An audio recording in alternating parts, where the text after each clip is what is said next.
Well, the words crisis and child protection have seemed to go hand in hand over recent years, and there's been several reports into major failures within child protection services. Most recently last month, where there was a report into the almost 200 deaths in the childcare system. And many of these reports have pointed to the same kinds of failures. There's poor interagency cooperation, a failure to deliver services early enough, poor social work practice.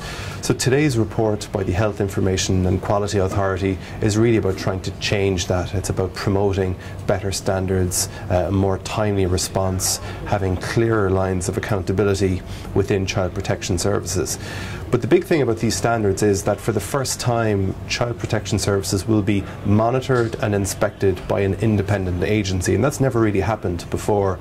And we've seen the impact of this kind of inspection in areas like nursing home care, in children and residential services. So I think many people will see the publication of these standards, but more importantly, the looming threat, if you like, of inspection and monitoring of standards as being the beginning of perhaps a big cultural shift in the kind of delivery of services that have all too sorely been lacking over recent years. Today's launch was overseen by the Taoiseach Enda Kenny, and this is really quite a significant move because I think the Taoiseach is really showing that child protection is a major priority for the government, and he also restated at the launch of the report today that the government will hold a referendum on children's rights later this year, and this referendum is really all about strengthening the rights of children, ensuring that their voice will be heard in court cases relating to them, and ensuring that there isn't discrimination between children in marital and non-marital family units.